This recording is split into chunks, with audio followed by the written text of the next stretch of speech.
ನಮಸ್ಕಾರ. ನೀವು ನೋಡ್ತಾ ಇದ್ದೀರಾ ರಿಪಬ್ಲಿಕ್ ಕನ್ನಡ. ನಾನು ಅಭಿಷೇಕ್ ಬಿವಿ. ಕಳೆದ ಅನೇಕ ದಿನಗಳಿಂದ ಸಿಎಂ ಸಿದ್ದರಾಮಯ್ಯರವರ ಸ್ಥಾನ ಖಾಲಿಯಾಗುತ್ತೆ. ಅಲ್ಲಿಗೆ DCM DK ಶಿವಕುಮಾರ್ ಅವರನ್ನ ಕೂರಿಸಲಾಗುತ್ತೆ.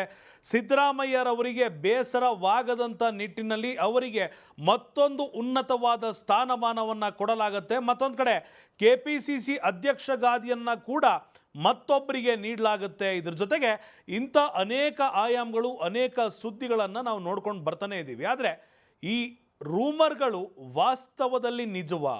ಈ ರೂಮರ್ಗಳು ಚಾಲ್ತಿಗೆ ತಂದಿದ್ದು ಯಾರು? ಈ ರೂಮರ್ಗಳನ್ನು ಬೇಕಂತಲೇ AICC ಕಡೆಯಿಂದ ರಾಜ್ಯಕ್ಕೆ ಕಳಿಸಲಾಯ್ತಾ?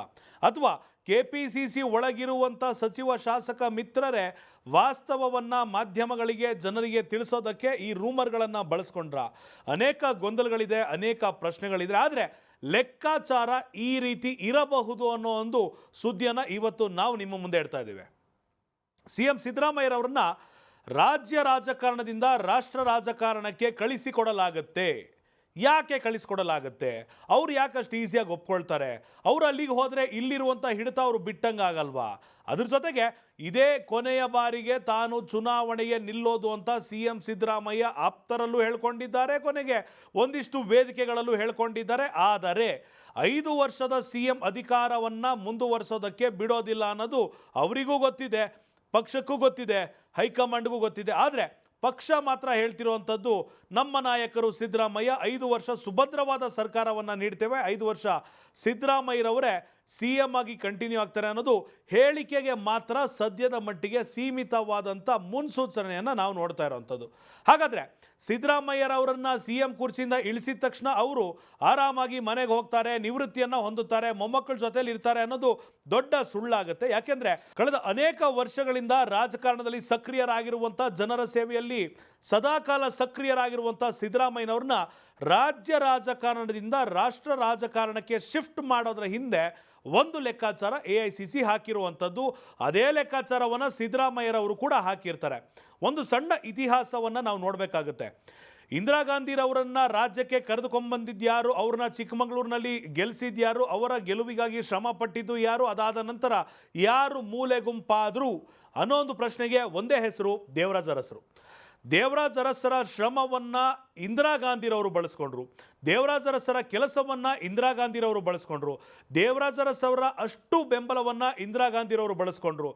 ಯಾವಾಗ ದೇವರಾಜ್ ಅರಸು ಅನ್ನೋ ಒಂದು ಹೆಸರು ಇದು ಕೇವಲ ರಾಜ್ಯಕ್ಕಲ್ಲ ರಾಷ್ಟ್ರಕ್ಕೂ ಮೀರುವಂಥ ಯೋಗ್ಯತೆ, ತಾಕತ್ತಿದೆ ಅಂತ ಗೊತ್ತಾಯಿತು ಅಂದಾಗ ಆ ಒಂದು ಹಂತದಲ್ಲಿ ಇಂದಿರಾ ಗಾಂಧಿರವರು ಸಂಜಯ್ ಗಾಂಧಿರವ್ರನ್ನ ಬಳಸಿ ಇವರನ್ನ ಮೂಲೆ ಗುಂಪು ಮಾಡಿದ್ರು ಅಂತ ಇವತ್ತಿಗೂ ಕೂಡ ಕಾಂಗ್ರೆಸ್ನ ಹಿರಿಯ ನಾಯಕರು, ಅಂದರೆ ಒಂದಿಷ್ಟು ಜನ ರಾಜಕೀಯದಿಂದ ದೂರ ಉಳಿದವರು, ಒಂದಿಷ್ಟು ಜನ ದೂರ ಹಾಕಲ್ಪಟ್ಟವರೇ ಹೇಳ್ಕೊಂಡಿರುವಂಥ ವಾಸ್ತವಾಂಶ ಅಂತ ಖುದ್ದು ನೋಡಿರೋರು ಹೇಳ್ತಾರೆ. ಹಾಗಾದರೆ ಇಂತಹ ಹಿರಿಯರನ್ನು ಎದುರಿ ಹಾಕಿಕೊಂಡು ರಾಜಕೀಯದ ಭವಿಷ್ಯವನ್ನು ಸಿದ್ದರಾಮಯ್ಯರವರು ನೋಡೋದಕ್ಕೆ ಆಗುತ್ತಾ? ಇಲ್ಲಿಗೆ ಸಿದ್ದರಾಮಯ್ಯರವರ ಕಾಲ ಮುಕ್ತಾಯವಾಗ್ತಾ ಬರ್ತಾ ಇದೆ. ಅಂದರೆ ಸುಮಾರು 75 ವರ್ಷ ದಾಟಿದ್ದಾರೆ ಅಂದಾಗ ಹೌದು, ರಾಜಕೀಯದ ಅಧಿಕಾರ ಯಾರಿಗಾದರೂ ಬೇಕಾಗುತ್ತೆ. ಆದರೆ ವಯಸ್ಸಿನ ಲೆಕ್ಕಾಚಾರದಿಂದ ನೋಡಿದಾಗ ಮುಂದಿನ ಪೀಳಿಗೆಯನ್ನು ಕೂಡ ಬೆಳೆಸಬೇಕು ಅನ್ನೋ ಒಂದು ಆಸೆ ಸಾಮಾನ್ಯವಾಗಿ ನಮಗೆ, ನಿಮಗೆ ಯಾವ ರೀತಿ ಇರುತ್ತೆ ಅದೇ ರೀತಿಯಾಗಿ ರಾಜಕಾರಣಿಗಳು ಮುಂದಿನ ಪೀಳಿಗೆಗೆ ಅವಕಾಶ ಕೊಡಬೇಕು, ಅದರಲ್ಲೂ ಕೂಡ ಅವರ ಕುಟುಂಬಸ್ಥರಿಗೆ ಅನ್ನೋದನ್ನು ನಾವು ಯಾವುದೇ ಪಕ್ಷದಲ್ಲಾದರೂ ನೋಡಿದ್ದೀವಿ. ಈಗ ಸಿದ್ದರಾಮಯ್ಯರವರನ್ನ ರಾಷ್ಟ್ರ ರಾಜಕಾರಣಕ್ಕೆ ರಾಜ್ಯಸಭೆ ಮೆಂಬರ್ ಮಾಡ್ಬೋದು, OBC ಕೋಟ ಅಂತ ಏನು ರೂಮರ್ ಸ್ಟಾರ್ಟ್ ಆಗಿದೆ ಅದಕ್ಕೆ ಅಧ್ಯಕ್ಷರನ್ನಾಗಿ ಮಾಡ್ಬೋದು, ಒಂದು ಕಮಿಷನ್ ಸಿದ್ಧಪಡಿಸ್ಬೋದು, ಒಂದು ಕಮಿಟಿಯನ್ನು ಸಿದ್ಧಪಡಿಸ್ಬೋದು, ಅಥವಾ AICC ಹೈಕಮಾಂಡ್ಗೆ ಅವ್ರನ್ನ ಸೇರ್ಪಡೆ ಮಾಡ್ಕೊಳ್ಬೋದು, ಅಥವಾ ಉಸ್ತುವಾರಿಯಾಗಿ ಯಾವುದಾದ್ರೂ ರಾಜ್ಯಕ್ಕೆ, ಜಿಲ್ಲೆಗೆ ಅಥವಾ ಮತ್ತೊಂದು ರಾಜ್ಯಕ್ಕೆ ನೇಮಕ ಮಾಡುವಂಥ ಸಾಧ್ಯತೆಗಳನ್ನು ನಾವು ನೋಡ್ತಾ ಇದ್ದೀವಿ. ಆದರೆ ಇದಕ್ಕೆ ಇಷ್ಟು ಈಸಿಯಾಗಿ ಸಿದ್ದರಾಮಯ್ಯರವರು ಒಪ್ಕೊಳ್ತಾರಾ? ಖಂಡಿತ ಇಲ್ಲ. ಯತೀಂದ್ರ ಸಿದ್ದರಾಮಯ್ಯರವರ political future is at hold ಅಥವಾ ಇಸ್ ಅಟ್ ಕ್ಯಾಸ್ಟ್ ಅಂತಿರೋದ್ರಿಂದ ಈ ಸದ್ಯದ ಮಟ್ಟಿಗೆ ಯತೀಂದ್ರ ಸಿದ್ದರಾಮಯ್ಯರವರ ಭವಿಷ್ಯದ ನಿರ್ಧಾರವನ್ನು ಈಗ ಸಿದ್ದರಾಮಯ್ಯರವರು AICC ನಿರ್ಧಾರ ಮಾಡಬೇಕಾಗಿರುವಂಥ ಕಾರಣದಿಂದಾಗಿ ಸಿದ್ದರಾಮಯ್ಯರವರು ಇಲ್ಲಿರುವಂಥ CM ಗಾದಿಯನ್ನು ಬಿಟ್ಟು ರಾಷ್ಟ್ರ ರಾಜಕಾರಣಕ್ಕೆ ಹೋಗಬಹುದು. ನ್ಯಾಷನಲ್ ಜನರಲ್ ಸೆಕ್ರೆಟರಿ ರೀತಿಯಾದಂಥದ್ದು ಇರ್ಬೋದು, ಅಥವಾ ಒಂದು ರಾಜ್ಯದಲ್ಲಿ ಪಕ್ಷವನ್ನು ಸಂಘಟನೆ ಮಾಡುವಂಥ ಉನ್ನತ ಜವಾಬ್ದಾರಿಯನ್ನು ಕೊಡ್ಬೋದು. ಈ ರೀತಿ ಜವಾಬ್ದಾರಿಯನ್ನು ರಾಷ್ಟ್ರದ ಮಟ್ಟದಲ್ಲಿ ನೀವು ನಿಭಾಯಿಸಿದರೆ ನಿಮ್ಮ ಮಗ ಯತೀಂದ್ರ ಸಿದ್ದರಾಮಯ್ಯಗೆ ಮುಂದೆ ಸರ್ಕಾರ ಬಂದಾಗ ಉನ್ನತವಾದಂಥ ಸಚಿವ ಸ್ಥಾನವನ್ನು ಖಡಾಖಂಡಿತವಾಗಿ ಕೊಡ್ತೀವಿ ಅನ್ನೋ ಒಂದು ಅಸ್ತ್ರವನ್ನು AICC ಪ್ರಯೋಗ ಮಾಡಿರುವಂಥ ಸಾಧ್ಯತೆ ಇದೆ ಅಂತ ಹೇಳ್ಬೋದು. ಒಂದು ಎಕ್ಸಾಂಪಲ್ ಕೊಡಬೇಕಾಗುತ್ತೆ. ಮಲ್ಲಿಕಾರ್ಜುನ ಖರ್ಗೆರವರಿಗೆ CM ಆಗುವಂಥ ಅಷ್ಟು ಅವಕಾಶಗಳು, ಕೆಪಾಸಿಟಿಗಳು ಇದ್ದರೂ ಕೂಡ ಅವರು CM ಆಗಲಿಲ್ಲ. ಮಲ್ಲಿಕಾರ್ಜುನ ಖರ್ಗೆ ಇವತ್ತು ಆಲ್ ಇಂಡಿಯಾ ಕಾಂಗ್ರೆಸ್ ಕಮಿಟಿಯ ಅಧ್ಯಕ್ಷರಾಗಿದ್ದಾರೆ. ಇಡೀ ಭಾರತದ ಕಾಂಗ್ರೆಸ್ಗೆ ಅವರು ಮುಖ್ಯಸ್ಥರಾಗಿದ್ದಾರೆ. ಅವರಿಗೂ ಮೇಲಿರುವ ಹಿರಿಯ ನಾಯಕರು ಅಂದರೆ ಸೋನಿಯಾ ಗಾಂಧಿ ಬರ್ತಾರೆ, ಹೈಕಮಾಂಡ್ ಅಂದರೆ ರಾಹುಲ್ ಗಾಂಧಿ ಬರ್ತಾರೆ, ಮತ್ತೊಂದು ಕಡೆ ಪ್ರಿಯಾಂಕಾ ಗಾಂಧಿ ವಾದ್ರಾ ಬರ್ತಾರೆ, ಮತ್ತೊಂದು ಕಡೆ ಸುರ್ಜೇವಾಲಾ ಬರ್ತಾರೆ, ಮತ್ತೊಂದು ಕಡೆ ವೇಣುಗೋಪಾಲ್ ಬರ್ತಾರೆ. ಇಷ್ಟು ನಾಯಕರ ಯಾವ ಒಂದು ವ್ಯಾಲ್ಯೂವನ್ನು ಕೊಡಲಾಗುತ್ತೆ, ಎಷ್ಟು ವೆಯ್ಟೇಜನ್ನು ಕೊಡಲಾಗುತ್ತೆ, ಅಷ್ಟೇ ವೆಯ್ಟೇಜನ್ನು ಮಲ್ಲಿಕಾರ್ಜುನ ಖರ್ಗೆರವರಿಗೂ ಕೂಡ ಈಗ ಕೊಡ್ತಿದ್ದಾರೆ. ಈ ಹಿಂದೆ ಅವರು ಕೂಡ ಮುಖ್ಯಮಂತ್ರಿ ಸ್ಥಾನವನ್ನು ತ್ಯಾಗ ಮಾಡಿದ್ದಾರೆ. ಆ ಕಾರಣದಿಂದಲೇ ಇವತ್ತು ಸಂಪುಟದಲ್ಲಿ ಸಚಿವರಾಗಿರುವಂಥ ಮಲ್ಲಿಕಾರ್ಜುನ ಖರ್ಗೆರವರ ಪುತ್ರರಾಗಿರುವಂಥ ಪ್ರಿಯಾಂಕ್ ಖರ್ಗೆಗೆ ಅವಕಾಶ ಸಿಕ್ಕಿದೆ. ಒಂದು ಕಂಪ್ಯಾರಿಟಿವ್ ಸ್ಟಡಿಯನ್ನು ನೋಡಬೇಕಾಗತ್ತೆ. ಮಲ್ಲಿಕಾರ್ಜುನ ಖರ್ಗೆರವರು ತಮ್ಮ CM ಕುರ್ಚಿ ಆಸೆಯನ್ನು ತ್ಯಜಿಸಿ ರಾಷ್ಟ್ರ ರಾಜಕಾರಣಕ್ಕೆ ಹೋದರು. ಸಿದ್ದರಾಮಯ್ಯರವರು ಈಗ ರಾಜ್ಯದ ಆಸೆಯನ್ನು ತೊರೆದು ರಾಷ್ಟ್ರ ರಾಜಕಾರಣಕ್ಕೆ ಹೋಗಬೇಕಾಗತ್ತೆ, ಪಕ್ಷ ಸಂಘಟನೆಯನ್ನು ಮಾಡಬೇಕಾಗತ್ತೆ. ಕೇವಲ ರಾಜ್ಯಕ್ಕೆ ಸೀಮಿತಪಟ್ಟಂತಲ್ಲ, ರಾಷ್ಟ್ರಕ್ಕೆ ಸೀಮಿತಪಟ್ಟಂತೆ ಪಕ್ಷ ಸಂಘಟನೆಯನ್ನು ಮಾಡಬೇಕಾಗತ್ತೆ. ಚಾಲೆಂಜಿಂಗ್ ಇದೆ. ಯಾಕೆಂದರೆ ಇಡೀ ದೇಶದ ಅನೇಕ ರಾಜ್ಯಗಳಲ್ಲಿ ಇವತ್ತು ಕಾಂಗ್ರೆಸ್ ಅಧಿಕಾರಕ್ಕೆ ಬರೋದಕ್ಕೆ ಸಮಸ್ಯೆಯನ್ನು ಎದುರಿಸ್ತಾ ಇದೆ.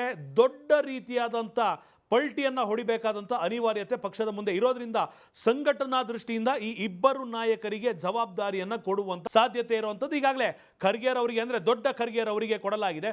ಸಿದ್ದರಾಮಯ್ಯರವರು ಕೂಡ ಅದೇ ಒಂದು ಲಿಸ್ಟ್ಗೆ ಸೇರಿಕೊಳ್ಳುವಂಥ ಸಾಧ್ಯತೆಯಿಂದ ಇನ್ನೊಂದು ಕಡೆಗಿರುವಂಥದ್ದು. ಈಗಾಗಲೇ ಪ್ರಿಯಾಂಕ್ ಖರ್ಗೆರವರಿಗೆ ಕೊಟ್ಟಿರುವಂಥ ಅವಕಾಶವನ್ನು ಮುಂದೊಂದು ದಿನ ಯತೀಂದ್ರ ಸಿದ್ದರಾಮಯ್ಯರವರಿಗೂ ಕೊಟ್ಟಾಗ, ಹೌದು ನಾವು ನಿಮಗೋಸ್ಕರ ತ್ಯಾಗ ಮಾಡಿದ್ವಿ, ನಿಮ್ಮ ಮಕ್ಕಳು ಇವತ್ತು ಸಂಪುಟದಲ್ಲಿದ್ದಾರೆ ಅಂತ AICCಗೆ ಸಿದ್ದರಾಮಯ್ಯರವ್ರು ಮಾತಾಡ್ಬೋದು, ಸಿದ್ದರಾಮಯ್ಯರವರಿಗೆ AICC ಮಾತಾಡ್ಬೋದು. ಇವಿಷ್ಟು ಒಂದು ಕಡೆ ಆಯಿತು. DK ಶಿವಕುಮಾರ್ ಅವರ ವಿಚಾರಕ್ಕೆ ನೋಡಿದಾಗ ಎಷ್ಟೇ ರೀತಿಯಲ್ಲಿ, ಎಷ್ಟೇ ಸಂದರ್ಭದಲ್ಲಿ, ಎಷ್ಟೇ ಹೇಳಿಕೆಗಳನ್ನು ಕೊಟ್ಟಾಗಲೂ ಕೂಡ DK ಶಿವಕುಮಾರ್ ಇರ್ಬೋದು, DK ಸುರೇಶ್ ಇರ್ಬೋದು, ಅವರ ಬೆಂಬಲಿಗರಿರ್ಬೋದು, ಅವರ ಬೆಂಬಲಿಗ ಶಾಸಕರಿರ್ಬೋದು, ಅವರ ಬೆಂಬಲಿತ ಸಚಿವರಿರ್ಬೋದು, ಇಷ್ಟೂ ಜನ ಸಂಪುಟ ಬದಲಾವಣೆಯ ಬಗ್ಗೆ ಮಾತನಾಡ್ತಾ ಇದ್ದಾಗ, ಇಷ್ಟೂ ಜನ CM ಬದಲಾವಣೆಯ ಬಗ್ಗೆ ಮಾತಾಡ್ತಾ ಇದ್ದಾಗ DK ಶಿವಕುಮಾರ್ ಮಾತ್ರ, ಅವರ ತಮ್ಮ ಅಂದರೆ DK ಸುರೇಶ್ ಮಾತ್ರ ನಾವು ಪಕ್ಷದ ಕಾರ್ಯಕರ್ತರು, ನಾವು ಪಕ್ಷದ ಎಲ್ಲೆಯನ್ನು ಚೌಕಟ್ಟನ್ನು ಮೀರೋದಿಲ್ಲ ಅಂತ ಹೇಳ್ತಿದ್ರು. ಯಾಕಂದರೆ DK ಶಿವಕುಮಾರನ್ನು AICC ಎಷ್ಟೆಲ್ಲ ರಾಜ್ಯಗಳಲ್ಲಿ ಸರ್ಕಾರವನ್ನು ಬೀಳಿಸಿ ಹೊಸ ಸರ್ಕಾರವನ್ನು ರಚನೆ ಮಾಡೋದಕ್ಕೆ ಬಳಸಿದೆ ಅಂತ ಗೊತ್ತಿದೆ. DK ಶಿವಕುಮಾರನ್ನು ಟ್ರಬಲ್ ಶೂಟರ್ ಅಂತ ಕರೀತಾರೆ. ಅಣ್ಣ ತಮ್ಮನಿಗೆ ಕೊಟ್ಟ ಜವಾಬ್ದಾರಿನ ನಿಭಾಯಿಸ್ತಾರೆ ಅಂತ ತೋರಿಸ್ಕೊಟ್ಟಿದ್ದಾರೆ. ಈ ಬಾರಿ ಕಾಂಗ್ರೆಸ್ ಸರ್ಕಾರಕ್ಕೆ ಬರೋದಕ್ಕೆ ಅನೇಕ ರೀತಿಯಲ್ಲಿ ಅನುವು ಮಾಡಿಕೊಟ್ಟಿದ್ದು ಕೂಡ DK ಶಿವಕುಮಾರ್ ಅಂತ ಕಾಂಗ್ರೆಸ್ಸು ಹೇಳ್ತಾರೆ, BJP ಅವರು ಹೇಳ್ತಾರೆ, JDS ಅವರು ಹೇಳ್ತಾರೆ, ರಾಜ್ಯದ ಜನರು ಕೂಡ ಹೇಳ್ತಾರೆ. DK ಶಿವಕುಮಾರ್ ಪವರ್ ಸೆಂಟರ್ ಆಗಿದ್ದಾರೆ, DK ಶಿವಕುಮಾರ್ ಟ್ರಬಲ್ ಶೂಟರ್ ಆಗಿದ್ದಾರೆ. DK ಶಿವಕುಮಾರ್ಗೆ ಕೊಟ್ಟ ಟಾಸ್ಕ್ ಯಾವತ್ತೂ ಫೇಲ್ಯೂರ್ ಆಗೋದಿಲ್ಲ ಅನ್ನೋದು AICCಗೂ ಕೂಡ ಗೊತ್ತಿದೆ. ಇಷ್ಟೆಲ್ಲ ಪವರ್ ಇದ್ರೂ ಕೂಡ DK ಶಿವಕುಮಾರ್ ಕಾಂಗ್ರೆಸ್ನ ಹೈಕಮಾಂಡನ್ನು ಇದುವರೆಗೂ ಎದುರು ಮಾತಾಡೋದಕ್ಕೆ ಹೋಗೋದಿಲ್ಲ, ಎದುರು ಹಾಕಿಕೊಳ್ಳೋದಕ್ಕೆ ಹೋಗೋದಿಲ್ಲ, ವಿರುದ್ಧವಾಗಿ ಮಾತನಾಡೋದಿಲ್ಲ, ಅವರ ಡಿಸಿಷನನ್ನು ಪ್ರಶ್ನೆ ಮಾಡೋದಿಲ್ಲ. ಅಂದಾಗ ಹೈಕಮಾಂಡ್ಗೆ ಇರುವ ಪವರ್ ಏನು ಅಂತ DK ಶಿವಕುಮಾರ್ ಅವರಿಗೆ ಗೊತ್ತಿದೆ. ಅಧ್ಯಕ್ಷ ಸ್ಥಾನದಿಂದ ಕೆಳಗಿಳಿಯಬೇಕು ಅಂತ ಹೇಳಿದ್ರೆ ಖಂಡಿತವಾಗಿಯೂ DK ಶಿವಕುಮಾರ್ ಅವರು ಮುಲಾಜಿಲ್ಲದೆ, ಪ್ರಶ್ನೆ ಇಲ್ಲದೆ, ಮಾತಿಲ್ಲದೆ, ಮರು ಮಾತಿಲ್ಲದೆ ಇಳಿತಾರೆ. ಯಾಕೆ? ಇಲ್ಲೂ ಕೂಡ ಒಂದು ಲೆಕ್ಕಾಚಾರವನ್ನು ಸಿದ್ದರಾಮಯ್ಯರವರು ಹಾಕಬಹುದು. ನಾನು ರಾಜ್ಯ ರಾಜಕಾರಣವನ್ನು ಬಿಟ್ಟು ರಾಷ್ಟ್ರ ರಾಜಕಾರಣಕ್ಕೆ ಬರ್ತೇನೆ, ನನ್ನ ಮಗನನ್ನು ಸಚಿವನ್ನಾಗಿ ಮಾಡಿ, ಮತ್ತೊಂದು ಕಡೆ KPCC ಅಧ್ಯಕ್ಷ ಸ್ಥಾನವನ್ನು ನಾನು ಹೇಳಿದವರಿಗೆ ನೀವು ಕೊಡಬೇಕು ಅನ್ನೋ ಒಂದು ಡಿಮ್ಯಾಂಡನ್ನು ಕೂಡ ಹೈಕಮಾಂಡ್ ಮುಂದೆ ಇಟ್ಟಿರುವಂಥ ಅಷ್ಟು ಸಾಧ್ಯತೆಗಳು ಇರುವಂಥದ್ದು. ಯಾರೂ ಕೂಡ ಇದನ್ನು ಅಲ್ಲಗಳೆಯೋದಿಲ್ಲ. ಯಾಕಂದರೆ ಪೊಲಿಟಿಕಲ್ ಲೆಕ್ಕಾಚಾರ ಕೇವಲ ನಾನು ಬೆಳೆಯೋದಲ್ಲ, ನಾನು ನಿರ್ಗಮನವಾದ ನಂತರವೂ ನನ್ನ ಮಾತು ಪಕ್ಷದ ಒಳಗಡೆ ನಡಿಬೇಕು ಅನ್ನೋದು ಪ್ರತಿಯೊಬ್ಬ ಮುಖಂಡನಿಗೆ ಇದ್ದೇ ಇರುತ್ತೆ. ಅದೇ ರೀತಿ DK ಶಿವಕುಮಾರ್ ಅವರ ಜಾಗವನ್ನು ಅಧ್ಯಕ್ಷ ಸ್ಥಾನದಿಂದ ತೆರವು ಮಾಡಿದರೆ ಮುಂದೆ ಅವರನ್ನು CM ಮಾಡುವಂಥ ಅಷ್ಟು ಸಾಧ್ಯತೆಯನ್ನು ನಾವು ಈ ಸದ್ಯದ ಮಟ್ಟಿಗೆ ನೋಡ್ತಾ ಇರೋವಂಥದ್ದು, ಇಡೀ ರಾಜ್ಯದ ಜನರು ನೋಡ್ತಾ ಇರೋವಂಥದ್ದು. ಮತ್ತೊಂದು ಕಡೆಗೆ ಮಠಾಧೀಶರು ಇರ್ಬೋದು, ಜಾತ್ಯತೀತವಾದಂಥ ಮಠಾಧೀಶರು, ಲಿಂಗಾಯತರು, ಒಕ್ಕಲಿಗರು ಸೇರಿದಂತೆ ಎಲ್ಲ ಜಾತಿಗಳಿಂದ ಡಿ ಕೆ ಶಿವಕುಮಾರ್ ಅವರನ್ನ ಮುಂದೊಂದು ದಿನ CM ಆಗಿ ಮಾಡಲೇಬೇಕು. ಯಾಕಂದ್ರೆ ಅವರು ಪಕ್ಷವನ್ನ ಕಟ್ಟಿದ್ದಾರೆ, ಬೆಳೆಸಿದ್ದಾರೆ, ಶ್ರಮವನ್ನ ಪಟ್ಟಿದ್ದಾರೆ, ಶ್ರಮಕ್ಕೆ ತಕ್ಕ ಪ್ರತಿಫಲವನ್ನ ಕೊಡಬೇಕು ಅಂತ ಡಿಮ್ಯಾಂಡ್ ಈ ಸದ್ಯದ ಮಟ್ಟಿಗೆ ರಾಜಕಾರಣಿಗಳಲ್ಲ, ಬೆಂಬಲಿಗರಲ್ಲ, ಮಠಮಾನ್ಯರಿಂದ ನಾವು ಕೇಳಿ ಬರ್ತಾ ಇರುವಂಥದ್ದು. ಸೊ ಇಲ್ಲಿಗೆ ಡಿ ಕೆ ಶಿವಕುಮಾರ್ ಅವರು ಅಧ್ಯಕ್ಷ ಸ್ಥಾನದಿಂದ ಇಳಿದ್ರು ಅಂದರೆ ಮುಂದೆ ಅವರ ಮುಂದೆ ಇರುವಂಥ ಒಂದೇ ಒಂದು ಮಾರ್ಗ ಅವರನ್ನ CM ಚೇರ್ನಲ್ಲಿ ಕೂರಿಸುವಂಥದ್ದು.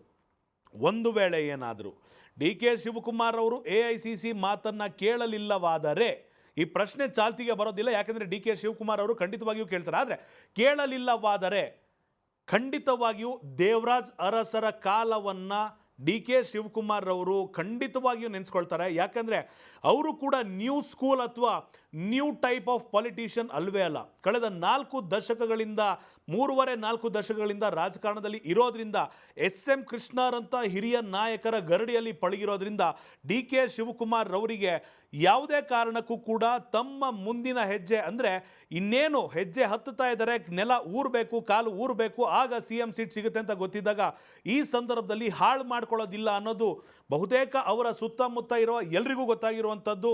Patience is the key ಅಂತ ಏನು ಹೇಳ್ತಾರೆ. ಈ ಸದ್ಯದ ಮಟ್ಟಿಗೆ ತಮ್ಮ ತಾಳ್ಮೆಯನ್ನು ಕಾಪಾಡಿಕೊಂಡು ಡಿ ಕೆ ಶಿವಕುಮಾರ್ ತಮ್ಮ ಕನಸನ್ನು ಈಡೇರಿಸಿಕೊಳ್ಳುವತ್ತ ಹೆಜ್ಜೆ ಹಾಕ್ತಿದ್ದಾರೆ ಅನ್ನೋದು ಮಾತ್ರ ನಾವು ಈ ಸದ್ಯದ ಮಟ್ಟಿಗೆ ನೋಡ್ಬೋದಾಗಿರುವಂಥದ್ದು. ಒಂದು ವೇಳೆ ನಾವು ಹೇಳಿರುವಂಥ ಅಂಶಗಳು ನಿಮಗೆ ಸತ್ಯ ಅನಿಸಿದ್ದಲ್ಲಿ ಸತ್ಯ ಅಂತ ಕಮೆಂಟ್ ಮಾಡಿ, ಇಲ್ಲ ಇದನ್ನು ಬೇರೆ ರೀತಿ ನಾವು ನೋಡಬೇಕು ಅಂದರೆ ಅದನ್ನು ಕೂಡ ಕಮೆಂಟ್ ಮಾಡಿ ನಿಮ್ಮ ಅಭಿಪ್ರಾಯವನ್ನು ತಿಳಿಸಿ.